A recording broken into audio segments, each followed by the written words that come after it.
আপনারা দেখছেন Bakemans biscuits নিবেদিত ইসলামী জীবন বিধান। সুপ্রিয় দর্শক, আপনারাও আমাদের অনুষ্ঠানে সংযুক্ত হতে পারেন স্ক্রিনে প্রদর্শিত নম্বরে ফোন করে, এবং আপনার জীবন ঘনিষ্ঠ প্রশ্নের উত্তরটিও আপনারা আমাদের আমন্ত্রিত অতিথির কাছ থেকে জেনে নিতে পারেন। বেশ কয়েকজন ভাই বোন প্রশ্ন করেছেন, আমরা প্রশ্নের উত্তরগুলো একটু জেনে নেওয়ার চেষ্টা করি।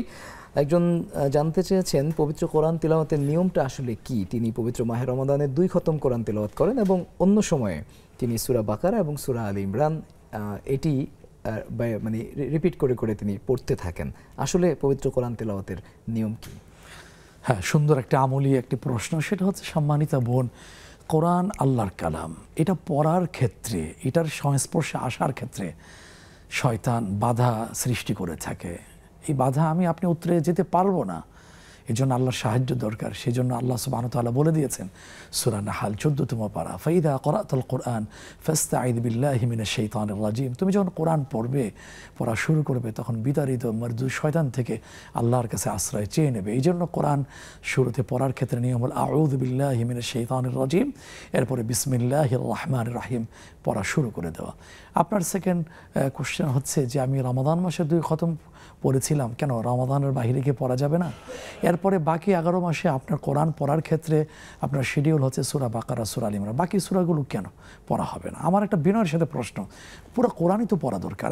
আমি পড়ে যাব, শেষ হবে, আবার শুরু করব, এটার কোনো শেষ হবে না। মৃত্যু পর্যন্ত এই কোরআন আমার সাথী হবে, হৃদয়ের বসন্ত হবে। এবং শুধু কি তাই, কোরআন বুঝে পড়ব। আজকের খতমের প্রতিযোগিতা হয়ে থাকে, কিন্তু বুঝে পড়ার এই বিষয়টা কেমন জানি উপেক্ষিত হয়ে থাকে। অথচ আল্লাহ সুবহানাহু ওয়া তাআলা বলছেন, আমি একটু প্রাসঙ্গিক কথাটা আগ বাড়িয়ে বলছি, যে সূরা আম্বিয়া 17তম পারা 1ম পৃষ্ঠায় যে কিতাবান ফীহি যিকরুকুম আফালা তাআকিলুন, এই কোরআন তো, এই কিতাবে তো তোমাদের কথা, তোমাদের আলোচনা, তোমরা কি এটা পড়বে না, বুঝবে না, উপলব্ধি করার চেষ্টা করবে না? আমার আপনার কাছে কেউ চিঠি পাঠালে অর্থ ভাষা না বুঝলেও তো অন্যের দ্বারস্থ হই যে বুঝতে পারে। তে আমার মালিক আমার কাছে একটা চিঠি, একটা কিতাব, একটা নির্দেশনা, গাইডবুক পাঠিয়েছেন, আমি কিন্তু বুঝে পড়বো না? একটা হাদিসে আসছে, বুঝে পড়লে 20 দাওয়াজা, 20টা নেকি দেওয়া হয়, 20 দিয়ে শুরু হয়ে থাকে। সুতরাং এইটা পড়ার দিকে বেশি মনোযোগী হব, খতম না হোক এতে কোনো সমস্যা নেই। এই ব্যাপারে মনোযোগী হওয়া দরকার আমাদের। আল্লাহ তৌফিক দান করুন। আল্লাহুম্মা আমিন। তার আরেকটি প্রশ্ন হচ্ছে, ফজরের নামাজের পরে সুবহানাল্লাহিল আযীম লা হাওলা ওয়ালা কুওয়াতা ইল্লা বিল্লাহ, এই যে দোয়া, এটা 3 বার পড়ার ফজিলতের কথা তিনি শুনেছেন, এটির আসলে কি ফজিলত রয়েছে বা এটি আসলে পড়া যাবে কিনা? জি, অর্থের দিক থেকে কোনো সমস্যা না, খুব চমৎকার একটা তাসবিহ, সুবহানাল্লাহ ওয়া বিহামদিহি, আল্লাহর গুণগান গাচ্ছি, আল্লাহর প্রশংসা করছি, লা হাওলা ওয়ালা কুওয়াতা ইল্লা বিল্লাহ, আল্লাহর শক্তি ছাড়া, পাওয়ার ছাড়া আর কোনো পাওয়ার নাই। ঠিক আছে, এই তসবিহগুলো পড়া যায়, কিন্তু নির্দিষ্ট করে বলাটা খুব মুশকিল যে এটা পড়লেই এই কয়টা রোগ থেকে শিফা পাওয়া যাবে, বিষয়টা আমার ক্ষুদ্র জ্ঞানে বুঝে আসে না। যেখানে কোরআন সম্পর্কে বলা হয়েছে যে আইয়ুহান নাস কদ জাআতকুম মাউইযাতুম মির রাব্বিকুম ওয়া শিফাউল লিমা ফি সুদুর, এই অন্তরের শিফা, আরোগ্য হিসেবে কোরআন আসছে। তারপরে এই শিফা সম্পর্কিত আরও বেশ কয়েকটি আয়াত আছে, এগুলো বহুবিধ রোগের, মা হুয়া শিফাউন ওয়া রাহমাতুল লিল মুমিনিন ওয়া লা ইয়াজিদুজ জালিমিনা ইল্লা খাসারা, এগুলো পড়ে যাওয়া। আর রাসূল ইসলামের আজকের যে সিরাত থেকে মুহতারাম শুরুতে বলেছিলেন যে রাসূল ইসলামের লাইফ স্টাইলটা কেমন ছিল। কিতাবুত তিব, হাদিসগুলোতে একটা চ্যাপ্টার আছে, এক একটা চ্যাপ্টারের মধ্যে আছে রাসূল ইসলামের চিকিৎসা সম্পর্কিত।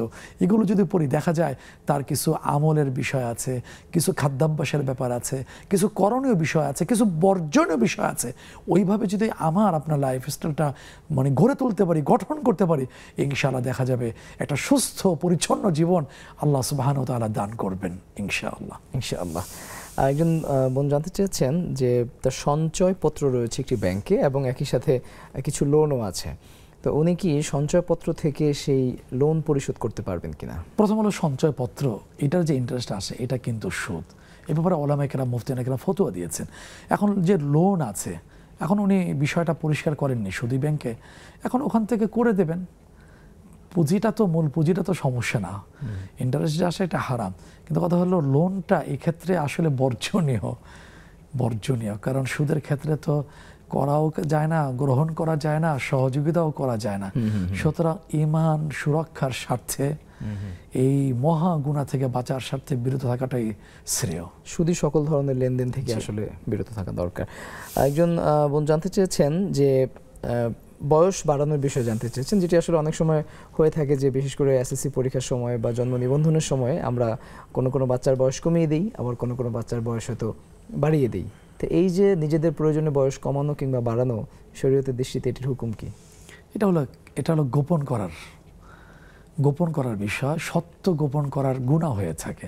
আসলে আমরা এমন একটা পরিবেশে চলে আসছি যে ওই রেজিস্ট্রেশন করার জন্য অথবা জন্ম নিবন্ধন করার জন্য, এটা সেটা করার জন্য রাষ্ট্রীয় একটা সিস্টেমের মধ্যে আমরাও কেমন যেন আটকা পড়ে যাই, যার কারণে এই জিনিসটা করতে হচ্ছে। কিন্তু ওলামা কেরামের বক্তব্য আছে এটা সত্য গোপনের নামান্তর হয়ে থাকে। আসলে সত্য গোপন তো বিষয়টা গ্রহণীয় না, বর্জনীয়। জি। তার আরেকটি প্রশ্ন হচ্ছে, অনেক সময় দেখা যায় যে বিভিন্ন কর্পোরেট যে হাউসগুলো রয়েছে সেই সকল জায়গাগুলোতে সেখানে দাঁড়িয়ে প্রস্রাব করতে হয়তো দেখা যায় যে ব্যবস্থাপনায় এমন যে সেখানে আসলে বসে প্রস্রাব করার জায়গা থাকে না। এই জায়গাতে অনেকটা বাধ্য হয়ে এই কাজটা করতে হয়। এর ফলে আল্লাহ তাআলার ক্ষমা পাওয়া যাবে কিনা? হ্যাঁ, ইনশাল্লাহ পাওয়া যাবে। ইসলাম তো এমন একটা দিন যার সম্পর্কে আল্লাহ সুবহানাহু ওয়া তাআলা বলেছেন সূরা বাকারার শেষে ৩য় পারা, লা ইউকাল্লিফুল্লাহু নাফসান ইল্লা উসআহা। কোনো বিধানে কিন্তু সাধ্যের বাহির আল্লাহ চাপিয়ে দেননি। এখন এমন একটা পরিস্থিতির সম্মুখীন হয়েছি, এখানে বসে পেশাব করার কোনো ব্যবস্থা নেই। না আপনি, আমি বা ওখানে অংশগ্রহণকারী কোনো ব্যক্তি যদি বসে করতে যান, তাহলে কিন্তু তার কাপড়ে নাপাক লেগে যাবে, শরীর নাপাক লেগে যাবে। নামাজ পড়বেন কীভাবে করে? শরীরটা পবিত্র, কাপড় পবিত্র রাখবেন কীভাবে করে? উনি করে ফেলবেন। এই ক্ষেত্রে ওই যে রাসূল ইসলামের যেটা ঘটনা, ওইটা আমার সামনে দলিল হিসাবে আসবে, যেটা রাসূল ইসলামের জীবনে একবার হয়েছিল যে আতা সুবাতা কওমিন ফাবালা কাইমান ওয়া তাওয়াদ্দা। এমন একটা জায়গা তিনি উপস্থিত হয়েছেন যে ডাস্টবিন, ময়লার ভাগার, বসে পেশাব করার কোনো সুযোগ ছিল না, পরিবেশ ছিল না। উনি দাঁড়িয়ে করেছেন, পরে উজু করেছেন। এখন ওরকম পরিস্থিতির সম্মুখীন হয়ে গেলে ওইটা করা যাবে ইনশাআল্লাহ। তার আরেকটি প্রশ্ন হচ্ছে, তিনি ব্যক্তিগতভাবে এই মুহূর্তে কিছুটা ঋণী আছেন। ইসলামী ব্যাংক থেকে এই ঋণ তার সংসার পরিচালনা করার জন্য কোনো লোন নেওয়া যাবে কিনা? হ্যাঁ, যাবে ইনশাআল্লাহ। জি শেখ। তারপর পাশাপাশি একটুখানি আগ বাড়িয়ে বলি, ভাই কথাগুলো শুনে আমাদেরকে ভালো লেগেছে। উনি হালাল পথে চলতে চান, ইসলামের পথে চলতে চান, ওনার ভিতরে ইমানি চেতনাটা আছে। সেক্ষেত্রে ঋণগ্রস্ত আছেন, পরিত্রাণের উপায় কি? আমি একটি দোয়া আগ বাড়িয়ে বলতে চাই আপনার মাধ্যমে। সেটা হলো রাসূল আসলাম বলেছেন, এটা অনেকেই জানি, আমরা পড়েও থাকি, যে আল্লাহুম্মা কফিনি বিহালালিকা আন হারামিক ওয়া আগনিনি বিফদলিকা আম্মান সিওয়াক। এই দোয়াটা আমরা বেশি বেশি পড়ব। পাশাপাশি ইসলামের সকাল সন্ধ্যা অনেকগুলো দোয়া আছে, দোয়ার লিস্টের মধ্যে এটাও আছে, ওয়া আউযু বিকা মিন গালাবাতি দাইন, ঋণের জর্জরিত হওয়া থেকে তোমার কাছে পানা চাই। রাসূল পবিত্র জবান থেকে এই দোয়া, কিন্তু সুতরাং দুইটা দোয়া আমরা পড়ার চেষ্টা করবো, আর চেষ্টাও করব যে ঋণ থেকে বাঁচার জন্য। কারণ ঋণটা রাসূল ইসলাম পছন্দ করতেন না, এটা হকুল ইবাদ, বান্দার হক। এমনকি আসলে বিষয়টা বলতেও কষ্ট লাগে যে কোনো জানাজা যদি রেডি হয়ে যেত, রাসূল ইসলাম জানাজা পড়াবেন, জানাজা মানে দোয়া, তাহলে তার জন্য কত বড় সৌভাগ্যের বিষয়, ওই মৃত মাইয়াতের জন্য। কিন্তু জানাজা শুরু করার আগে, পড়ানোর আগে একটা ছোট্ট প্রশ্ন করে বসতেন, আল্লাহু দাইন, সে ব্যক্তি কোনো ঋণ রেখে গেছে? একদিন তো এমন ঘটনা ঘটিয়ে গেল যে একজন বলে ফেলেন, হ্যাঁ ঋণ রেখে গেছেন। তিনি পিছনে এসে বললেন, সাল্লু আলা আখিকুম, তোমরা তোমাদের ভাই নামাজ পড়ে নাও। তখন একজন বললেন, এটা কেমন হয়? তার জন্য তো চরম একটা দুর্ভাগ্যের বিষয়। উনি বললেন, আনা দামিনুল্লাহ, আমি জিম্মাদার হয়ে গেলাম। রাসূল ইসলাম পরে জানাজা পড়ালেন। এই জন্য ঋণটা খুবই মারাত্মক একটা বিষয়, যে আল্লাহর পথে শহীদ হয়, ঋণ রেখে গেলে ওইটাও একটা আটকে যায়। সেজন্য এই দোয়াটা আমার আপনার পড়া দরকার, এবং জীবনে সবসময় একটা চেষ্টা থাকবে ঋণ না নিয়ে চলা যায় কিনা, অল্প খেয়েও, অল্প তুষ্ট থেকেও আল্লাহ আমাদেরকে বাঁচান, আমিন। আল্লাহুম্মা আমিন। দুজন দর্শক যুক্ত হয়েছেন, আমরা একটু সংযুক্ত করে নিচ্ছি। কে আছেন আমাদের সাথে? আসসালামু আলাইকুম ওয়া রাহমাতুল্লাহি ওয়া বারাকাতুহু। ওয়া আলাইকুম আসসালাম ওয়া রাহমাতুল্লাহি ওয়া বারাকাতুহু। আমি মৃত্তিকা মনি বলছিলাম বাড়িধারা থেকে। স্যার, আমার দুটো কোয়েশ্চেন আছে। জীবন করুন। আমার ফার্স্ট কোয়েশ্চেন হচ্ছে, কোন মেয়ে যদি তার হাজবেন্ডের নোংরা স্বভাবগুলো চেঞ্জ করার অনেক চেষ্টা করার পরও সেটা করতে না পেরে ফাইনালি ডিভোর্স চায়, এবং সেই ছেলেরা ডিভোর্স দিতেও রাজি হয় না বিকজ অফ তার কাছে দেনমোহরের টাকা নেই, তখন সে মেয়েটা আসলে কি করবে? সে মেয়েটা কি অনন্তকাল সেই ছেলের ডিভোর্সের আশায় বসে থাকবে, নাকি সেই মেয়েটা ডিভোর্স দিতে পারবে? ইসলাম কি বলে এক্ষেত্রে? জি, দ্বিতীয় প্রশ্ন। আর আমার সেকেন্ড কোয়েশ্চেন হচ্ছে, নিয়ত তো জানি, সরি, মানত তো চেঞ্জ করা যায় না, এটা জানি, কিন্তু নিয়ত করলে কি সেটা কোনোভাবে চেঞ্জ করা যায়? আচ্ছা, জি, চমৎকার প্রশ্ন করেছেন। আমরা আরেকজন দর্শক যুক্ত আছেন, তাকে একটু সংযুক্ত করছি। কে আছেন আমাদের সাথে? হুজুর আসসালামু আলাইকুম, আমি নাটোর থেকে সুমাইয়া বলছি। জি। হ্যাঁ, আমার প্রশ্ন হচ্ছে, আমার বাবা মারা গেছে প্রায় 3.5 বছর হলো। তো আমার আম্মু তো বিধবা, সেই ক্ষেত্রে কি আমার আম্মু নাকের ফুল পড়তে পারবে? আচ্ছা। আর আরেকটা প্রশ্ন হচ্ছে, কোন মা যদি দুই সন্তান বা সন্তানদের মধ্যে বৈষম্য করে অনেক ক্ষেত্রে, যেটা আমার মা মানে বহুদিন যাবত ছোট থেকে এভাবে হলো মানে মায়ের কাছে বৈষম্য শিকার হয়ে আসছে, অনেক কিছু হকের বিষয় আছে মানে তার প্রতি ওইভাবে মানে আদায় করে না।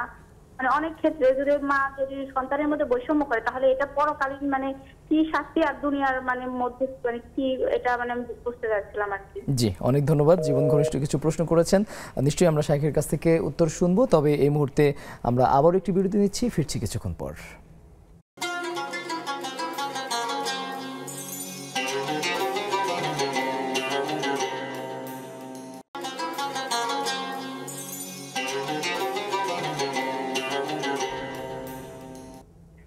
বিরতির পর ফিরে এলাম আপনাদের প্রিয় অনুষ্ঠান বিগম্যানস বিস্কিটসের নিবেদনে ইসলামী জীবন বিধান।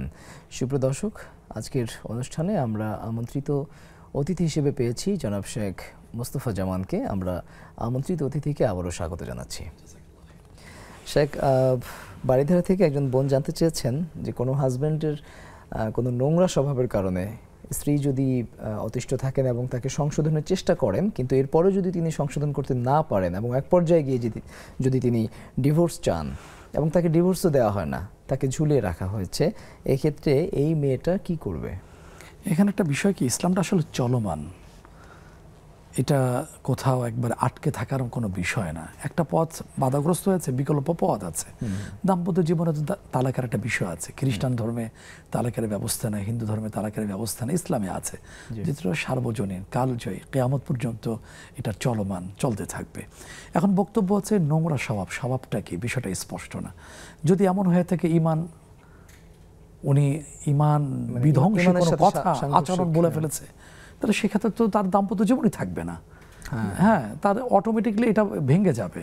কিন্তু এমন হয়ে থেকে নামাজ পড়ে না, তারপরে মাদক সেবন করে থাকে, অনৈতিকতা কাজ করে থাকে, আপনি বলে যাবেন, আপনি দোয়া করে যাবেন, স্ত্রী সুলভ, প্রেম সুলভ আচরণ করে যাওয়া, দোয়া করে যাওয়া। এখন যদি না দেয়, সবর করতে থাকা। ফেরাউন তো কত খারাপ ছিল, কত এরকম বজ্জার টাইপের, খাস বাংলা বলে, অমানুষ জালেম কত স্বামীরা আছে। এখন যদি তারা যদি ইসলামের যে বিষয়গুলোর ক্ষেত্রে তালাক নেওয়ার সুযোগ আছে, সেটা তো ওনার সদ্ব্যবহার করতে পারেন। কিন্তু আর যদি সবর করে যান, তার হকটা যদি আদায় করে থাকে, যে হকগুলো আছে স্ত্রী হিসাবে, তারপরে তার মৌলিক যে চাহিদাগুলো আছে, বস্ত্র, তারপরে বাসস্থান, খাবার, নিরাপদ একটা বাসস্থান যদি হয়ে থাকে, তা আপনি দোয়া করে যাবেন, দোয়া করতে থাকবেন, ইনশাআল্লাহ হয়তো আল্লাহ তাআলা। খোলা তালাকের যে বিষয়টি, খোলা তালাকটা মহতারাম, এটা হচ্ছে কি স্ত্রী প্রদত্ত। আজকের কিন্তু দেখা যায় কাবির নামে একটা ধারা আছে, ওইটা সরকার এর মধ্যে সংযোজন করে দিয়েছে। সেক্ষেত্রে তো হচ্ছে যে স্বামী এতদিন নিরুদ্দেশ, খোঁজাখুঁজির সমস্ত পথ তিনি গ্রহণ করেছেন, কিন্তু কোনো খোঁজ পাওয়া যাচ্ছে না। নাম্বার টু হচ্ছে শারীরিকভাবে অক্ষম, চিকিৎসা গ্রহণ করার পরেও দেখা যায় তার স্বাভাবিক সেই পুরুষ জীবন তার ফিরে আসছে না, সেটার মাধ্যমে তিনি পারবেন। কিন্তু এছাড়া নোংরা স্বভাবের বিষয়টা স্পষ্ট করলে হয়তো আমরা আরও স্পষ্ট করে বলার সুযোগ পেয়ে যেতাম। জি, শেখ, তিনি আরেকটি প্রশ্ন করেছেন, সেটি হচ্ছে যে মানত করলে সেটি তো আসলে পরিবর্তন করা যায় না, তবে নিয়ত করলে সেটি কি পরিবর্তন করা যাবে কিনা? আপনার প্রশ্ন থেকে মানত করলে পরিবর্তন করা যায় না বিষয়টা কেমন জানি মনে হচ্ছে। যদি এমন হয়ে থাকে, হাদিসের আলোকে রাসূলুল্লাহ সাল্লাল্লাহু আলাইহি ওয়াসাল্লাম বলেছেন, মান নাযারা আন ইউতি আল্লাহ ফালইউতিহু, যে আমি দর্শকদের উদ্দেশ্যে বলছি যে কেউ যদি আল্লাহর আনুগত্যমূলক যদি মান্নত করে থাকে, তো রাসূল সাল্লাল্লাহু আলাইহি ওয়াসাল্লাম আদেশ করেছেন ফালইউতিহু, সে মান্নত যেন পুরা করে, মান্নত পূর্ণ করার আদেশ করছেন। ওমান নাযারা আন ইয়াসি আল্লাহ ফালা ইয়াসিহি, আর যদি আল্লাহর নাফরমানিমূলক, গুনাহমূলক, যদি পাপমূলক যদি কোনো মান্নত করে থাকে, তাহলে সেটা পূর্ণ করবে না। এখন মান্নত পূর্ণ করা তো ওয়াজিব, অত্যাবশ্যকীয়। এখন গুনার বিষয় পূর্ণ না করার নির্দেশনা আসছে, সেক্ষেত্রে কাফারা দিয়ে দেওয়া, সেই কাফারার বিধান তো আসছে, সেই সপ্তম পারা প্রথম পৃষ্ঠা আসছে। হ্যাঁ, নিয়তের ব্যাপারে যেটা আসছে, হাদিসে আসছে, ইদা হাম্মাল আবদু বিহাসানা কুতিবাত লাহু কুতিবাত লাহু হাসানা, যদি বান্দা একটা ভালো কাজে শুধু চিন্তা করেছে, ভাবছে, নিয়ত করেছে, তাহলে সাথে সাথে একটা সব লেখা হয়েছে আবু কামা কাল আলাইহিস সালাতু ওয়াস সালাম। আর যদি ওই ভালো কাজের যে নিয়ত করেছিলেন সেটা যদি বাস্তবায়ন করে, তাহলে মান জাআ বিল হাসানাতি ফালাহু আশরু আমসালিহা, সেটা সূরা আনআম ৮ম পারা হাফিজে কোরআন শরীফ ৯ম পৃষ্ঠা আসছে 10 দিয়ে নেকি দিয়ে পুরস্কার কথা আসতে লেখা শুরু হয়ে যায়। সুবহানাল্লাহ। এই জন্য ভালো নিয়ত করার পরে কোনো মানুষ যদি একেবারে নিরুপায় হয়ে যায়, দান করব বলেছিলাম, এটা নিয়ত করেছিলাম, এখন আমার কাছে টাকা নেই, আমি তাকে এই শারীরিকভাবে অর্থাৎ আমি কায়িক পরিশ্রম করে তার উপকার করবো, কিন্তু আজকের এখন শারীরিক সে কন্ডিশনটা নেই, যদি নিরুপায় হয়ে যায় ঠিক আছে, আর কি করার, আবার যখন সুযোগ আসবে করার চেষ্টা করবে ইনশাআল্লাহ। ইনশাআল্লাহ। একজন বোন জানতে চেয়েছেন, তার বাবা মারা গেছেন, তার মা আছেন, এই মুহূর্তে যেহেতু তার মা বিধবা, তিনি নাকে অর্নামেন্টস অর্থাৎ যেটাকে নাকফুল বলা হয় সেটা ইউজ করতে পারবে? হ্যাঁ, অবশ্যই পারবে। এখন কেন, এটা 3.5 বছর আগের কথা বলা হয়েছে। আমাদের দেশে একটু বাড়াবাড়ি আছে যে ওই যে পৌত্তলিকদের, মুশরিকদের থেকে আমাদের দেখা, আমাদের শেখা, সেটা হলো মারা যাওয়ার সাথে সাথে সব খুলে ফেলে, সব একটা সামান্য যে নাকফুল থাকে, কানের থাকে, একবারে সামান্য একটা চুরি থাকে, সেটাও খুলে ফেলে। না, এটা দরকার নেই তো, স্বাভাবিক যেটা আছে ওটা পরা থাকবে, খোলে সাদা কাপড় পরিয়ে একটা জীবন্ত লাশ, সাদা কাপড় দিয়ে পেঁচানো একটা জীবন্ত লাশ বানিয়ে দেওয়া হয়, শোকের উপরে শোকাহত আরও করে ফেলা হয়, এটা দরকার নেই। অতিরিক্ত যেটা সেটা নিষেধ আসছে, যে এটা দিয়ে বোঝা যায় উনি শোক পালন করছেন। আর যদি অতিরিক্ত সাজসজ্জা করে, যে একটা পার্টিতে গেলে, বেড়াতে গেলে, একটা আয়োজনে অংশগ্রহণ করার ক্ষেত্রে যে আমাদের মা বোনরা অতিরিক্ত সাজগোজ করে থাকেন, অলংকার পরে থাকেন, সেটা নিষেধ আসছে। আর কোথাও কখন মারা গিয়েছেন 3.5 বছর, এটা পরা যাবে, কোনো সমস্যা নেই। জি, তার আরেকটি প্রশ্ন হচ্ছে, কোনো প্যারেন্টস যদি তার সন্তানদের মধ্যে ডিসক্রিমিনেশন করেন, অনেক সময় দেখা যায় যে ছেলে মেয়েদের মধ্যে অথবা ছেলেদের মধ্যেই মেয়েদের মধ্যেই অনেক বৈষম্য করা হয়, কাউকে হয়তো একটু বেশি ভালোবাসা হয়, কাউকে কম ভালোবাসা হয়, কাউকে হয়তো বা দেখা যায় যে সবসময় একটা ছেলের জন্যই হচ্ছে বেশি পরিমাণ অর্থ খরচ করা হয়। তো এই যে সন্তানদের মাঝে যে বৈষম্য করা হয়, অনেক বাবা মা চাইলে অথবা না চাইলেও ইচ্ছা অনিচ্ছায় কাজটা করেন, এই বিষয়ে আসলে কোরআন কি বলে এবং এটি নিয়ে তারা পরবর্তীতে কিয়ামতের ময়দানে জিজ্ঞাসিত হবেন কিনা? কঠিন একটা বিষয়, আমি একটুখানি খোলাসা করে বলার চেষ্টা করছি। জীবদ্দশায় মা অথবা বাবা অথবা মা, তারও সন্তানদের যদি কিছু দিতে চান, দেওয়ার ক্ষেত্রে 2টা দৃষ্টিকোণ আছে। একটাও যদি হয় না আমার জীবদ্দশা মিরাসের কিছু অংশ দিয়ে দিতে চাই, সেখানে নিজের থেকে কম বেশি করার কোনো সুযোগ নেই। ফরিদাতাম মিনাল্লাহ, সূরা নিসা 4th পারা হাফিজে কোরআন শরীফ 8ম পৃষ্ঠায় পুরো 1 পৃষ্ঠা জুড়ে আল্লাহ তাআলা মিরাসের হুকুম বর্ণনা করেছেন। বর্ণনার শেষে বলেছেন এটা আমার পক্ষ থেকে অলঙ্ঘনীয় বিধান, সেখানে বৃদ্ধি হ্রাস করার কোনো সুযোগ নেই। এ হলো একটা দিক। আর একটা দিক হলো না, আমি এখানে মিরাস অর্থাৎ আমি এখানে বন্টন করছি না, এটা আমি হিবা করছি, দান করছি, সেই ক্ষেত্রে সমান করতে হবে, সেই ক্ষেত্রেও সমান করতে হবে, সে ছেলে হোক মেয়ে হোক, সেখানে বৈষম্য করার কোনো সুযোগ নেই। একটি ঘটনা আমি আপনাদের সাথে শেয়ার করছি। একজন সাহাবী পিতা রাদিয়াল্লাহু তাআলা আনহু, উনি খুশি হয়ে বলেছিলেন, ইয়া রাসূলুল্লাহ, আমার সন্তানকে আমি এটা বেশি দিয়েছি। ভাবছিলেন যে রাসূলুল্লাহ খুশি হয়ে যাবেন। রাসূলুল্লাহ তো এমনি তো লাল সুন্দর মানুষ ছিলেন, এই কথা শুনে লাল আভাটা চেহারা আরও ছড়িয়ে যায়। তিনি বললেন, তুমি কি তোমার বাকি সন্তানদেরকে দিয়েছো? অন্য সন্তানকে না, যাও দিয়ে আসো। সুতরাং বাবা হিসাবে, মা হিসাবে এটা করার কোনো সুযোগ নেই। এই দিক থেকে কেউ ভেবে থাকে আমি তো বাবা, যেভাবে ইচ্ছে সেভাবে তসরুফ করব, তাকসিম করব, আমি মা পেটে ধরেছি, আমার মতো কষ্ট স্যাক্রিফাইস কে করেছে, এই কথা বলার কোনো সুযোগ নেই। কারণ আপনি একজন ব্যবহারকারী, ম্যানেজার, আর সন্তানের প্রকৃত মালিক হচ্ছেন আল্লাহ সুবহানাহু ওয়া তাআলা। সম্পদের প্রকৃত মালিকানাও আল্লাহ তাআলা। ওয়ালিল্লাহি মা ফিস সামাওয়াতি ওয়া মা ফিল আরদ ওয়ালিল্লাহি মুলকুস সামাওয়াতি ওয়াল আরদ। বিভিন্নভাবে এই কথাটা আল্লাহ তাআলা আমাদেরকে বুঝিয়েছেন। আসমান সমূহ এবং জমিনে যত কিছু সব কিছুর প্রকৃত মালিকানা আল্লাহ সুবহানাহু ওয়া তাআলার। 2 দিনের জন্য আমাকে আপনাকে ব্যবহার করার জন্য দিয়েছেন। এক কথা ম্যানেজার হিসাবে এখানে মানে আল্লাহর সেই বিধানের বাহিরে গিয়ে কম বেশি করা, সে আমার একটু ভালো ব্যবহার করে অথবা তার উপর আমি নির্ভরশীল হব, সে আমাকে জীবন শেষে দেখভাল করবে, অথবা অমুক মেয়ের অমুক জামাই আমাকে বেশি গিফট দেয়, বেশি কদর করে তাকে বেশি দেব, এটা সুযোগ নেই। এইটাই তো হচ্ছে ইনসাফের প্রশ্ন।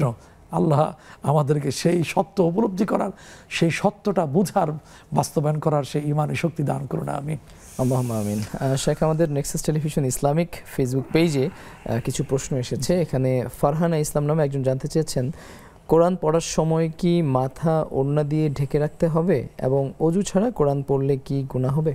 প্রথম কথা হলো মাথা ঢেকে রাখতে হবে এটা শর্ত না। ঢেকে ঢাকার প্রশ্ন তো হলো মানে গায়রে মাহরামদের সম্মুখীন হলে যাদের সাথে বিয়ে করাটা জায়েজ হালাল তাদের ক্ষেত্রে মাথা ঢাকা, চুল ঢাকা ইত্যাদি। কোরআন পড়ার ক্ষেত্রে এটা করা যায়, তবে মাথা ঢেকে পড়াটা এটা আদবের মধ্যে চলে আসে। আচ্ছা আচ্ছা, জি একজন দর্শক যুক্ত হয়েছেন, আমরা ফোন কলটি নিচ্ছি। দর্শক কে আছেন আমাদের সাথে? আসসালামু আলাইকুম ওয়া রাহমাতুল্লাহ। ওয়া আলাইকুম আসসালাম ওয়া রাহমাতুল্লাহ। ভাইয়া, সম্মানিত শাইখের কাছে আমার দুটো কোয়েশ্চেন আছে। জি প্লিজ।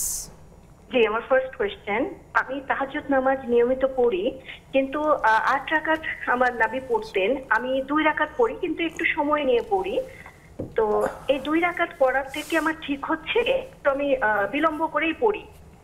হ্যাঁ, একটু দেরি করেই পড়ি, আস্তে আস্তে পড়ি, সময় নিয়ে পড়ি। আর এখন এই যে নামাজ পড়ার পরে আমি যে দোয়াগুলো কি আমি বাংলায় পড়তে পারবো? আর 2 রাকাত নামাজে কি আমার পাপ হচ্ছে কি, আর নামাজটা কি হচ্ছে কি? আর আমার সেকেন্ড কোয়েশ্চেন হচ্ছে যে মান্যতের বিষয়ে, যে কোনো বিষয়ে মানত করলাম, সেই মানতে সাকসেসফুল হওয়ার আগে কি নিয়ত পূর্ণ করতে হবে, নাকি সাকসেসফুল হওয়ার পর নিয়তটা পূর্ণ করতে হবে? আচ্ছা জি, অনেক ধন্যবাদ। নিশ্চয়ই শাইখের কাছ থেকে আমরা শুনবো। প্রথম যে প্রশ্নটি বোন করেছেন যে তাহাজ্জুদ সালাতে তিনি 2 রাকাত সালাত আদায় করেন, আগের একটা প্রশ্নের দ্বিতীয় অংশ মনে হয় বাকি আছে কিনা মুহতারাম? জি, দ্বিতীয় অংশ হচ্ছে ওযু ছাড়া কোরআন পড়লে কি গুনাহ হবে কিনা? হ্যাঁ, ওযু ছাড়া পড়া যাবে, কোনো সমস্যা নেই। ইন্নাহু লাকুরআনুন কারীম ফি কিতাবিম মাকনুন লা ইয়ামাসসুহু ইল্লাল মুতাহহারুন, 27তম পারা সূরা ওয়াকিয়ার শেষে আসছে যে পবিত্রতা অর্জন করে তারা স্পর্শ করবে না। এর ব্যাপারে ভিন্ন মত আছে, কিন্তু সংখ্যাগরিষ্ঠ ইসলামী স্কলারদের বক্তব্য হলো ওযু ছাড়া, পবিত্রতা ছাড়া এটা স্পর্শ করবে না। এই ছাড়া কিন্তু দেখে পড়া যাবে, অথবা সরাসরি হাত দিয়ে টাচ না করে কলম দিয়ে, পেন্সিল দিয়ে, কোনো পবিত্র কাপড় দিয়ে পৃষ্ঠা উল্টে এটা পড়া যাবে, কোনো সমস্যা নেই। কিংবা মোবাইলে তেলাওয়াত করলে হ্যাঁ পড়া যাবে, এটা তো একটা পর্দা থাকে, সুতরাং এতে কোনো সমস্যা নেই। জি, বোন যেটি জানতে চেয়েছিলেন, যেমনটি তিনি বলছিলেন যে তাহাজ্জুদ সালাত তিনি 2 রাকাত পড়েন, তবে খুব দীর্ঘ সময় নিয়ে ধীরে সুস্থে তাদিলে আরকানের সাথে ভালোভাবে তিনি পড়েন। তার আশঙ্কার জায়গা হচ্ছে রাসূল করিম সাল্লাল্লাহু আলাইহি ওয়াসাল্লাম তো 8 রাকাত পড়তেন, এখন তিনি আসলে কম পড়ছেন, হবে কিনা? জি, ভয় পাওয়ার কারণে সম্মানিতা বোন, তাহাজ্জুদের আইনগত বিধান হলো নফল, ফরজ ওয়াজিবের অতিরিক্ত সেই হিসাবে নফল। রাসূল সাল্লাল্লাহু আলাইহি ওয়াসাল্লাম পড়েছেন সুন্নাহ। এখন এই সুন্নাহ বা নফলের ক্ষেত্রে শুরু হয় 2 রাকাত দিয়ে, আর হাদিসও আসলে সালাতুল লাইলি মাথনা মাথনা, রাতের নামাজ হবে 2 রাকাত করে। সুতরাং আপনি পারছেন না, কেউ পারছেন না, তাহলে এতে কোনো সমস্যা নেই, তবে চেষ্টা থাকবে, আগ্রহ থাকবে, ইচ্ছা থাকবে যে আমি 4 রাকাত পড়ব। কিন্তু কেউ যদি পড়তে না পারেন গুনাহ হবে না, সুতরাং ভয় পাওয়ার কারণ নেই। তারপরে এই প্রশ্নের দ্বিতীয় অংশ হলো তাসবিহ বাংলা ভাষায়, মাতৃভাষায় করা যাবে না? হ্যাঁ, অবশ্যই করা যাবে। সব ভাষার স্রষ্টা তো কে? আল্লাহ সুবহানাহু ওয়া তাআলা। নামাজে না কোরআন বাংলায় পড়া যায় না, যে আমাদের জাতীয় সঙ্গীতে যদি আমরা পড়ি অথবা অন্য কোনোভাবে পড়ি, সেটার নামাজ শুদ্ধ হবে না, ভঙ্গ হয়ে যাবে। কিন্তু এমনি দোয়া দুরূদ বাংলাও পড়া যাবে, কারণ সূরা রুম 21তম পারা হাফিজে কোরআন শরীফের 5ম পৃষ্ঠাে আসছে ইখতিলাফু আলসিনাতিকুম ওয়া আলওয়ানিকুম, ভাষা এবং বর্ণের বৈচিত্র্য, এটা ওয়ামিন আয়াতিহি, এটা আল্লাহ সুবহানাহু ওয়া তাআলার নিদর্শন সমূহের মধ্যে অন্যতম নিদর্শন, কোনো সমস্যা নাই। আপনার আমার যেটা করণীয়, যেটা আমি করব, সেটার জন্য একবারে খুজু একাগ্রতা, একনিষ্ঠতা, আগ্রহ সহকারে, মহব্বত সহকারে, মনোযোগ সহকারে আমি এই দোয়াগুলো পড়ব। কারণ সহিহ বুখারীতে আসছে যে যখন বান্দা চাইবে, দোয়া করবে, জিকির করবে, তাসবিহ তাহলিল পাঠ করবে, ফালইয়াযামিল মাসআলা, সেই জন্য খুব ভালোভাবে আগ্রহ সহকারে করে থাকে। এটাই হলো বিবেচ্য বিষয়, হয়ে যাবে ইনশাআল্লাহ। জি, তো দ্বিতীয় প্রশ্নটি হচ্ছে যে কোনো মান্যত করার পর সে মান্যতটি কখন পূরণ করতে হবে? যখন তার সংশ্লিষ্ট বিষয়টি, উদ্দেশ্যটি যখন সাকসেসফুল হবে তখন, নাকি মান্যত করার সাথে সাথেই? না, যে বিষয়ে আমি মান্যত করেছি কোনো বিষয়ের সাথে, কাজের সাথে, আমার কাজটা যদি কমপ্লিট হয়ে যায় তারপরে আমি কাজটা করব, সেক্ষেত্রে কাজটা হওয়ার পরে আচ্ছা। তখন মান্যত পূর্ণ করাটা ওয়াজিব, অত্যাবশ্যক হয়ে যায়। আর যে কাজের সাথে আমি সম্পৃক্ত করে জড়িয়ে মান্যত করেছি ওই কাজটা যদি না হয়ে থাকে মান্যত করা তার উপরে অবধারিত না। তবে এই ধরনের মান্যতটা কিন্তু ঠিক নয়। এই ধরনের মান্যতকে বলা হয় বখিল, কৃপণদের মান্যত। তুমি আল্লাহর জন্য খরচ করবে, তুমি কেন শর্ত আরোপ করছো? তুমি এমনি আল্লাহর জন্য হাত খুলে খরচ করবে, সেটা তো উপকারটা তোমারই হবে। আল্লাহ বলছেন, আমি কাউকে তুমি বলে সম্বোধন করছি না। যেমন সূরা জাসিয়াত 25তম পারা হাফিজে কোরআন শরীফের 18তম পৃষ্ঠায় আসছে, মানে আমিলা সালিহান ফালিনাফসি, কেউ যদি ভালো কাজ করে এর রেজাল্টটা, ফলটা তো সে নিজেই ভোগ করবে। সুতরাং আল্লাহর জন্য যখন করব, পরিণতিটা এটা আমি ভোগ করব, তাহলে কেন কোনো বিষয়ের সাথে সম্পৃক্ত করে করব? এই জন্য এটা বখিলি, কৃপণদের মান্যত বলা হয়েছে। একটি বিষয় আছে, সেটি হচ্ছে যে নিজে আগে কিছু দান করে বা কিছু ভালো কাজ করে এরপরে আমরা উদ্দিষ্ট বিষয়টি আল্লাহর কাছে চাইতে পারি। হ্যাঁ, তা তো অবশ্যই। কোনো কিছু চাওয়ার আগে ভালো কাজ করে তখন কি হয়, চাওয়াটা মহতরম আরো বেশি ভার হয়, মজবুত হয়, ওজনদার হয়ে থাকে। তখন উসিলাতে বলতে পারে আল্লাহ দান করেছে। ওই যে বনু ইসরায়েলের ঘটনা আছে না, ওই যে 3 ব্যক্তি মরুভূমি পথ চলতে গিয়ে মরু ঝড় সৃষ্টি হওয়ার কারণে গুহায় আশ্রয় নিল, বড় পাহাড়ে সে মুখটা আটকে গেল। পরে এক একজন ভালো কাজের কথা স্মরণ করে দোয়া করলেন, এক একজনের দোয়ার পর একটু করে মুখটা খুলে গেল, পাথরটা সরে গেল। কিন্তু যতটুকু সরে গেল ততটুকু বের হতে পারে না। কিন্তু 3 জনের দোয়া যখন শেষ হলো, কমপ্লিট হয়ে গেল, পাথরটা এই পরিমাণ সরে গেল যে তারা নিরাপদে বেরিয়ে আসেন। সুতরাং ভালো কাজ করে, যেন এই জন্য তো হাদিসে আসছে বাদা সালাওয়াতিল মাকতুবা, অর্থাৎ ভালো কাজের নামাজের পরে দোয়া করলে দোয়া কবুল হয়। কেন? এটা শ্রেষ্ঠ আমল করা হয়েছে। জি, অনেক ধন্যবাদ। সুপ্রিয় দর্শক, আপনারা শুনছেন আপনাদের জীবন ঘনিষ্ঠ প্রশ্নের উত্তর অনুষ্ঠানের পর্যায়ে নিচ্ছি ছোট্ট একটি বিরতি, ফিরছি কিছুক্ষণ পর।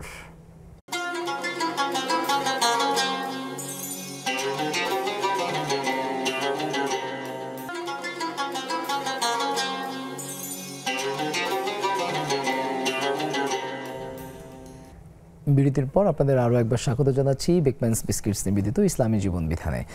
সুপ্রিয় দর্শক, নেক্সাস টেলিভিশন ইসলামিক ফেসবুক পেজে আমরা আরও কিছু প্রশ্ন পেয়েছি। সেখানে রোকেয়া আক্তার নামে একজন বোন জানতে চেয়েছেন, আমার কোরআন শরীফের মধ্যে বাংলা উচ্চারণ দেয়া নাই, তবে হরফের উপরে 1, 3, 4 আলিফ টেনে পড়া এবং কলকলা করা, গুন্না করা ইত্যাদির জন্য সাংকেতিক চিহ্ন আছে। আমার প্রশ্ন হলো, এই চিহ্ন দেখে তেলাওয়াত করলে সওয়াব কি কমে যাবে? না, কমবে না ইনশাআল্লাহ।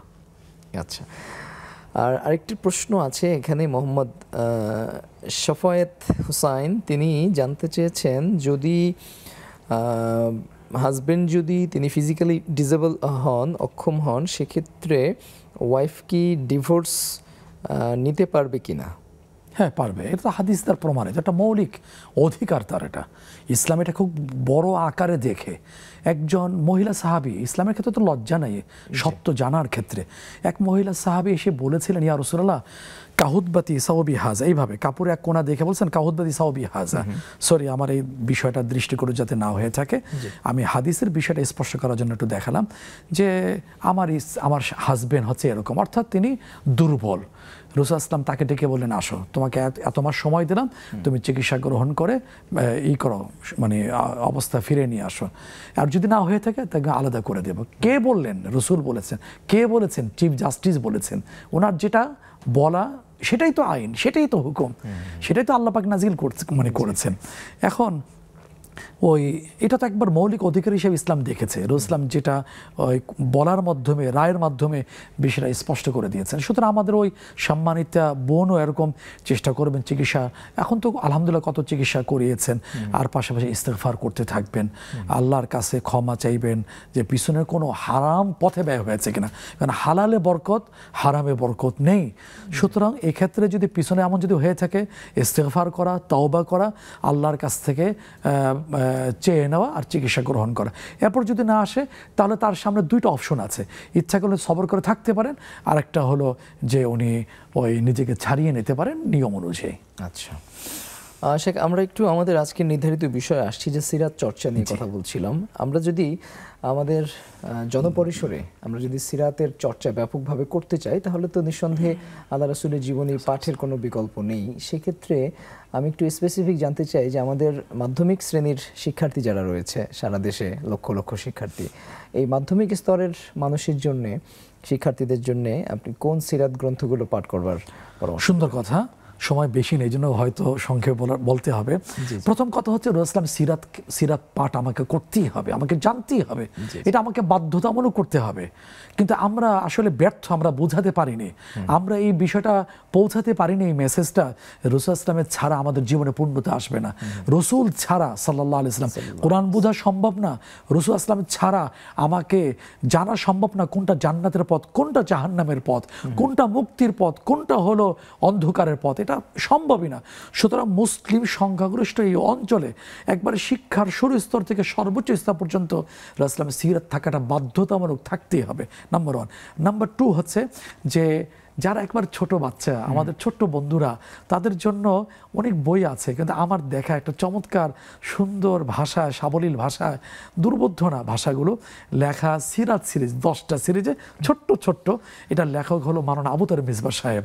উনি আসলে কথার মধ্যে জাদু আছে। ওই যে কোরআন শরীফে আসছে না, ও ইন্না মিনাল বায়ানিল সিহরা, ইসলামের যে বক্তব্য, কথার মধ্যে জাদু আছে।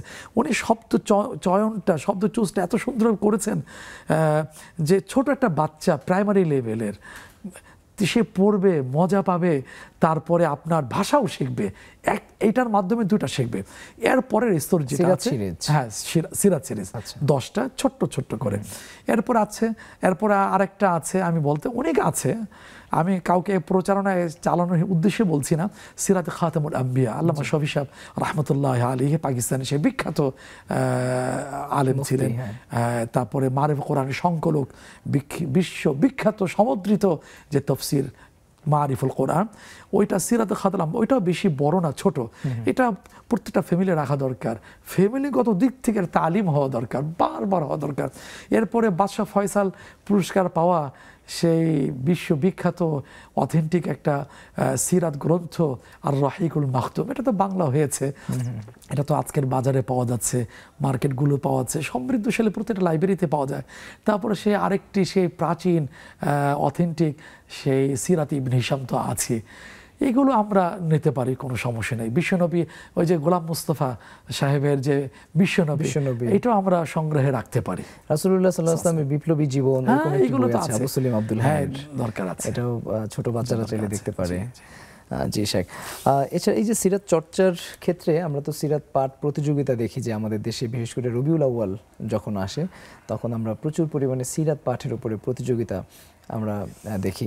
তো এই ধরনের প্রতিযোগিতাগুলো আয়োজন করা এবং একই সাথে টেলিভিশনগুলোতে আজকে আমরা সিরাত নিয়ে কথা বলছি, সিরাত চর্চা নিয়ে কথা বলছি, মসজিদগুলোতে সিরাতের উপরে আলোচনা হয়, নানাবিধ আয়োজনের মধ্য দিয়ে কিন্তু রাসূলের সিরাত আসলে চর্চা হয়। তো এই বিষয়ে সর্বশেষ 30 সেকেন্ডে যদি আপনি আমাদের দর্শকদের উদ্দেশ্যে কিছু বলতে চান।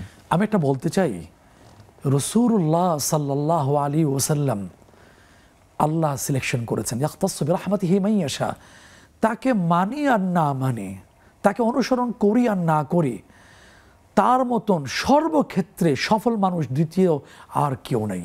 সুতরাং ধর্ম বর্ণ নির্বিশেষে নিজ নিজ সেক্টরে যদি সফল হতে চাই, তাহলে রাসূল ইসলামকে সামনে আমাকে রাখতে হবে দর্পণ হিসাবে, তাহলে আমি সফল হবই শতভাগ নিশ্চয়তার সাথে। কথা আমি বলতে পারি আজকের এই সিরাতের লাইভ আয়োজন থেকে। অনেক ধন্যবাদ শেখ। সুপ্রদর্শক, আপনাদেরকে ধন্যবাদ জানাচ্ছি আমাদের এই অনুষ্ঠানটি উপভোগ করবার জন্য। প্রতিদিন বিকেল 4টায় অনুষ্ঠানটি দেখার আমন্ত্রণ জানিয়ে আজকে এখানে শেষ করছি। আল্লাহ হাফেজ। আসসালামু আলাইকুম ওয়া রাহমাতুল্লাহি ওয়া বারাকাতুহু।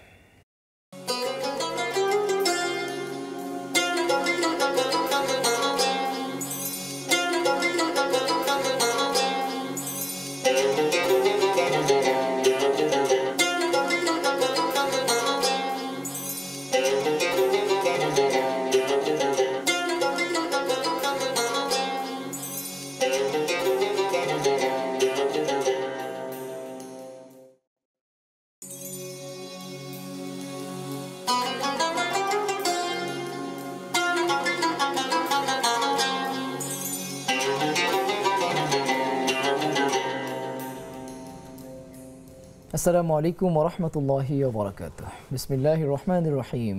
সুপ্রিয় দর্শক শ্রোতা, নেক্সাস টেলিভিশনের জনপ্রিয় অনুষ্ঠান বেকম্যানস বিস্কিটস নিবেদিত ইসলামী জীবন বিধানের সম্মানিত দর্শক শ্রোতা, পৃথিবীর যে প্রান্ত থেকে দেখছেন আপনাদের সকলকে জানাচ্ছি আন্তরিক শুভেচ্ছা, প্রীতি ও মোবারকবাদ। শুরু করছি মহান রব্বুল আলামিনের দরবারে শুকরিয়া আদায় করে আলহামদুলিল্লাহ। দরুদ এবং সালাম পেশ করছি মানবতার মহান শিক্ষক রাসূল করিম সাল্লাল্লাহু আলাইহি ওয়াসাল্লামের প্রতি। সুপ্রিয় দর্শক, যদি জিজ্ঞেস করা হয় পৃথিবীর সর্বকালের সর্বশ্রেষ্ঠ মহামানব কে, নিশ্চয়ই আপনি বলবেন রাসূল করিম সাল্লাল্লাহু আলাইহি ওয়াসাল্লাম। সে মহামানবের জীবনের প্রতিটি পরতে পরতে রয়েছে আমাদের জন্য আদর্শ, আমাদের জন্য শিক্ষা, আমাদের জন্য অনুকরণীয় দৃষ্টান্ত। আল্লাহ রাব্বুল আলামিন তো বলেছেন, ওয়া ইন্নাকা লাআলা খুলুকিন আযীম, নিশ্চয়ই আপনি সর্বোৎকৃষ্ট সর্বোত্তম আদর্শের উপর প্রতিষ্ঠিত। সেই মহামানব রাসূল করিম সাল্লাল্লাহু আলাইহি ওয়াসাল্লামের জীবনচরিত কেমন, তার জীবন স্টাইল বা কেমন ছিল, তার সেই লাইফস্টাইল জানার জন্যে, তার জীবনচরিত জানবার জন্যে আজকে আমরা কথা বলবো সিরাত চর্চা এবং আমাদের করণীয় শীর্ষক বিষয়ে। সুপ্রিয় দর্শক, এ বিষয়ে কথা বলবার জন্যে স্টুডিওতে আমন্ত্রণ জানিয়েছি বিদগ্ধ আলেমে দ্বীন, বিশিষ্ট দাঈ হযরত মাওলানা মোস্তফা জামান, খতিব মসজিদুত তাকওয়া বনানী। আমাদের অনুষ্ঠানের পক্ষ থেকে শাইখকে স্বাগত জানাচ্ছি। আসসালামু আলাইকুম ওয়া রাহমাতুল্লাহি ওয়া বারাকাতুহু। ওয়ালাইকুম আসসালাম, কেমন আছেন? আলহামদুলিল্লাহ, আশা করি আপনারা ভালো আছেন। আলহামদুলিল্লাহ শাইখ। সুপ্রিয় দর্শক, চমৎকার এই অনুষ্ঠানে আপনারাও আমাদের সাথে সংযুক্ত হতে পারেন স্ক্রিনে প্রদর্শিত নম্বরে ফোন করে, কিংবা Nexus television Islamic Facebook page ও ইউটিউব চ্যানেলে কমেন্ট করবার মধ্য দিয়ে। আপনারা ফোন করলে আপনাদের জীবন ঘনিষ্ঠ প্রশ্ন আপনারা আমাদেরকে করতে পারেন, আমাদের আমন্ত্রিত অতিথি আপনাদের প্রশ্নের উত্তর দেবেন। আমরা চলে যাচ্ছি রাসূল সাল্লাল্লাহু আলাইহি ওয়াসাল্লামের সিরাত চর্চা। প্রথমেই জানতে চাই শাইখের কাছে, সিরাত বলতে আমরা আসলে কি বুঝবো? বিসমিল্লাহ ওয়াসসালাতু ওয়াসসালামু আলা রাসূলিল্লাহ ওয়া আলা আলিহি ওয়া সাহবিহি ওয়া মান ওয়ালা। আজকের টপিকটা, আলোচ্য বিষয়টা অসাধারণ, মধু মাখা। এই বিষয়ে বলতে পারা, এই বিষয়ের আয়োজনে নিজেকে যুক্ত হতে পারা সৌভাগ্যের বিষয় মনে করি। কারণ যার জীবনে নিয়ে আজকের আলোচনা, যার জীবনকে কেন্দ্র করে আজকের এই টপিক নির্ধারিত করা হয়েছে, সুনির্ধারিত হয়েছে, সেটা কারণে আজকের এই লাইভ আয়োজনটা অনেক অনেক অংশে মান বেড়ে গিয়েছে। আলহামদুলিল্লাহ। উনি তো একজন পরশ পাথর, যার সংস্পর্শে অন্যরাও পরশ পাথরে পরিণত হয়েছেন, যার সম্পর্কে স্বয়ং রব্বুস সামাওয়াতি ওয়াল আরদ, আসমান জামিনের রাব বলেছেন, যেটা আপনার শুরুতে 29তম পারার দ্বিতীয় সূরা কালামের সেই বিখ্যাত আয়াত, ইন্নাকা লাআলা খুলুকিন আযীম, নিশ্চয়ই আপনি মহা চরিত্রের অধিষ্ঠিত।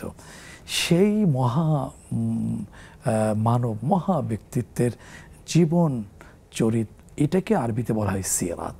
যে সিরাতের শাব্দিক অর্থ হলো জীবনী।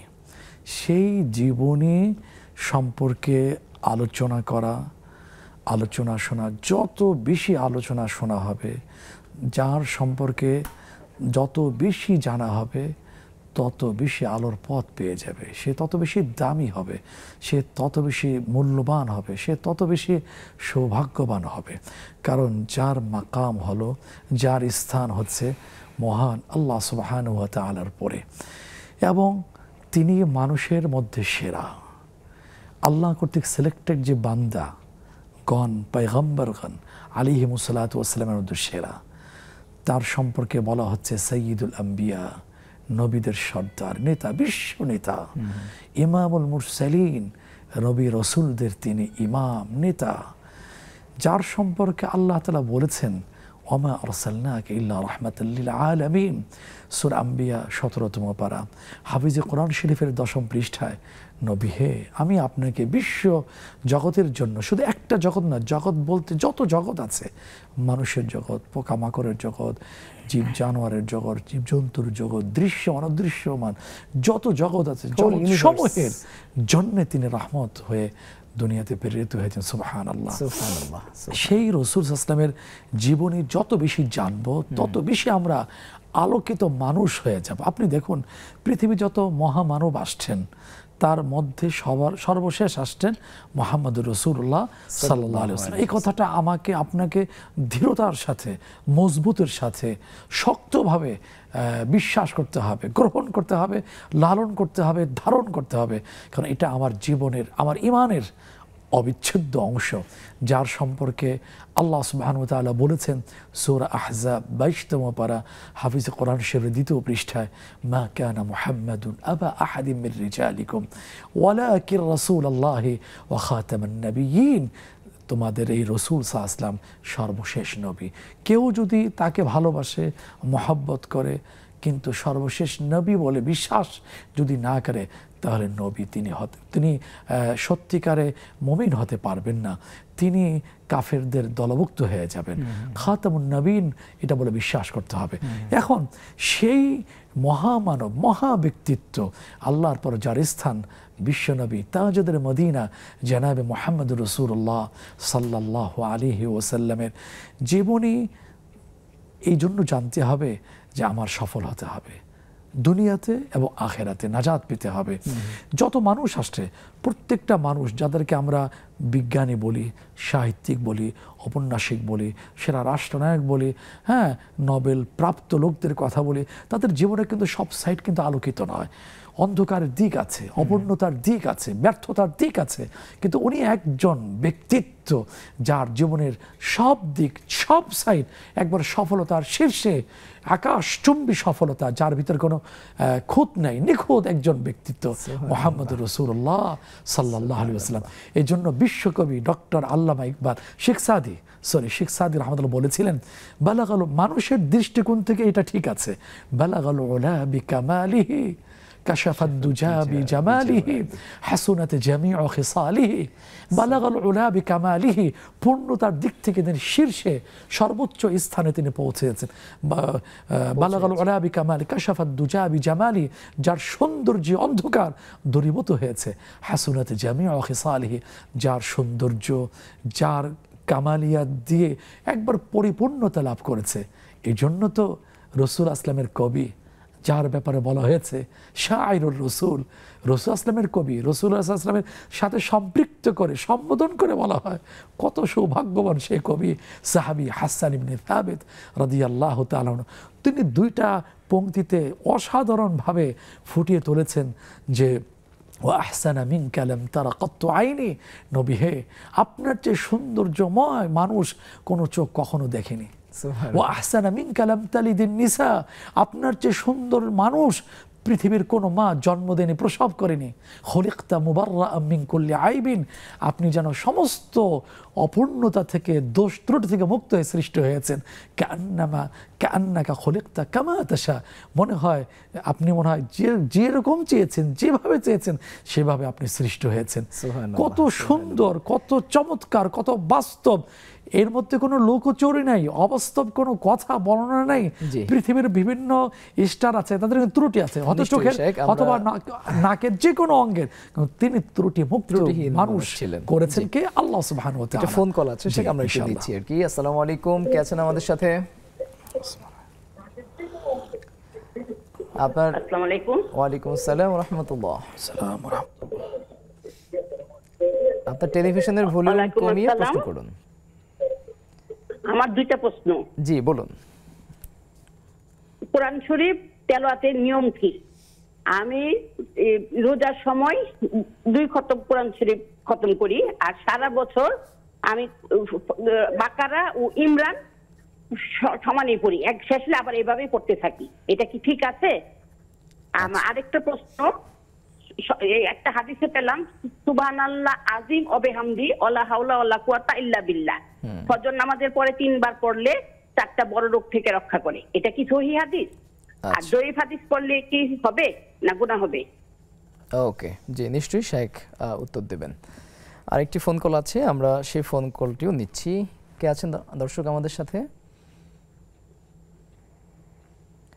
শুনতে পাচ্ছেন? আসসালামু আলাইকুম। ওয়ালাইকুম আসসালাম ওয়া রাহমাতুল্লাহ। জি বোন, প্রশ্ন করুন। হুজুর, আমার একটা প্রশ্ন আছে। জি বলুন। আমার একটা ব্যাংকে কিছু সঞ্চয়পত্র আছে। জি। ওই সঞ্চয়পত্র থেকে আমার কিছু টাকা আছে। এখন আমি এই টাকাগুলি, আমার আরেকটা কিছু লোন আছে ব্যাংকে, ওই লোনের মানে জি ওই লোনের হিসেবে কি আমি পরিশোধ করতে পারবো? ওই লোনটা কি এই টাকাগুলি দিয়ে আমি অ্যাডজাস্ট করতে পারবো? এটাতে কি শরীয়তের কোনো নিষেধাজ্ঞা আছে? মানে সঞ্চয়পত্রের টাকা থেকে আপনি লোন শোধ করতে পারবেন কিনা? জি জি জি। আচ্ছা, জি জি, আপনার প্রশ্নটি বুঝতে পেরেছি। নিশ্চয়ই শেখ উত্তর দেবেন ইনশাআল্লাহ। জি শেখ, আপনি বলছিলেন রাসূল করিম সাল্লাল্লাহু আলাইহি ওয়াসাল্লাম নিখুঁত মানুষ ছিলেন। হ্যাঁ, নিখুঁত মানুষ ছিলেন। উনি তো আমাদের জন্য উসওয়ায়ে হাসানা, উত্তম নমুনা করে পাঠানো হয়েছে। স্বয়ং আল্লাহ সুবহানাহু ওয়া তাআলা বলেছেন সূরা আহজাব 21তম পারা হাফিজে কোরআন শরীফের 19তম পৃষ্ঠা শেষের দিকে খুব জোরালো ভাষায়, দ্ব্যর্থহীন ভাষায় উল্লেখ করা হয়েছে। আল্লাহ সুবহানাহু ওয়া তাআলা বলেছেন লাকাদ কানা লাকুম ফি রাসূলিল্লাহি উসওয়াতুন হাসানা, নিশ্চয়ই রাসূলুল্লাহ সাল্লাল্লাহু আলাইহি ওয়াসাল্লামের মাঝে উত্তম নমুনা আছে। যিনি গ্রহণ করবেন তিনি তো সফল কাম হয়ে যাবেন, আর যিনি গ্রহণ করবেন না তার চেয়ে কপাল পরা, দুর্ভাগা, মাহরুম, বঞ্চিত ব্যক্তি আর কেউ হতে পারবে না। এখন সেই রাসূলুল্লাহ সাল্লাল্লাহু আলাইহি ওয়াসাল্লামের জন্ম থেকে মুহতারাম অলৌকিক ঘটনা দিয়ে ভরপুর। উনি দুনিয়াতে আসছেন। দেখুন, উনি যখন আসলে তার সিরাত আলোচনা শুরু করা যায়, শেষ করা যায় না। এখন সেটি তো নিশ্চয়ই আপনি যেমনটি বলছেন যে আসলে সিরাতের আলোচনা শুরু করা যায় কিন্তু আসলে শেষ করা যায় না। কিন্তু আমি একটু জানতে চাই আসলে সিরাত চর্চা, যেটি আজকে আমাদের আসলে আলোচ্য বিষয়, আমরা যে বিষয়ে কথা বলছি যে সিরাত চর্চা আমাদের সোশ্যাল পার্সপেক্টিভে বা আমাদের দেশীয় পার্সপেক্টিভে আমরা আসলে সিরাত চর্চা করতে পারি কিভাবে? এটা কি শুধুই রাসূল সাল্লাল্লাহু আলাইহি ওয়াসাল্লামের জীবনী গ্রন্থ পড়ে পড়ে, নাকি এর বাইরে আরও কোনো পদ্ধতি থাকতে পারে যে পদ্ধতির মাধ্যমে আমরা আসলে সিরাত চর্চা করতে পারবো? প্রথম কথা হচ্ছে আমাকে চর্চা করতেই হবে, রাসূল সম্পর্কে জানতেই হবে। যত জানবো ততই আমার সামনে আদর্শটা স্পষ্ট হয়ে উঠবে, জি জি, নাজাতের পথ আরও বেশি স্পষ্ট হয়ে উঠবে। জি জি। আপনি দেখুন ইসলামের প্রথম মূলনীতি কোনটা, দলিল কোনটা? কোরআনে কারীম, জ্ঞানের উৎস, জ্ঞানের আধার। এখন এই কোরআনটা বোঝার জন্যে, এই কোরআনটা জানার জন্যে, এই কোরআনের উপরে আমল করার জন্য আমার তাফসীর লাগবে, অর্থাৎ সিরাত লাগবে। সিরাত ছাড়া তো আমি এই কোরআনটা ভালো করে বুঝবো না, আমি জানবো না, মধু আমি ভালোভাবে আহরণ করতে পারবো না। যারা বলছে আমার দরকার নাই, শুধু আহলে কোরআন বলে দাবি করছে, এটা একটা ভ্রান্ত, পথভ্রষ্ট নতুন একটা দল আবিষ্কৃত হয়েছে। আল্লাহ আমাদেরকে এই ঈমান বিধ্বংসী পথ থেকে আমাদেরকে হেফাজত করুন, আমিন। এখন একটু থামাচ্ছি আপনাকে, একজন দর্শক যুক্ত হয়েছেন। দর্শক কে আছেন আমাদের সাথে? মোহাম্মদ মাসুম কবির। আসসালামু আলাইকুম, আমি মোহাম্মদ মাসুম কবির, খুলনা থেকে বলছি। আমার 3টি প্রশ্ন। জি বলুন। আমার প্রথম প্রশ্ন হলো, আমার এক বন্ধু, মুসল্লি বন্ধু আর কি, মসজিদে আমরা নিয়মিত নামাজ পড়ি, তো উনি আমার সঙ্গে শেয়ার করলেন ওনার মেয়ের বয়স এখন প্রায় 28-29 বছর। তো এসএসসি পাস করার সময় ওনার মানে বয়সের যে এত ছোট ছিল তখন মানে বয়স বাড়াতে বাধ্য হয়েছিল, নতুবা সে এসএসসি পরীক্ষা দিতে পারে নাই। তো সেক্ষেত্রে বয়স বাড়ানো এটা তো শরীয়ত সমর্থন করে না। এক্ষেত্রে ওনার এখন করণীয় কি আছে? উনি এখন বুঝতে পারছেন বিষয়টা ভালো হয় নাই, সেক্ষেত্রে এখন উনি কি করতে পারেন? জি বুঝতে পেরেছি। আপনার দ্বিতীয় প্রশ্নটি?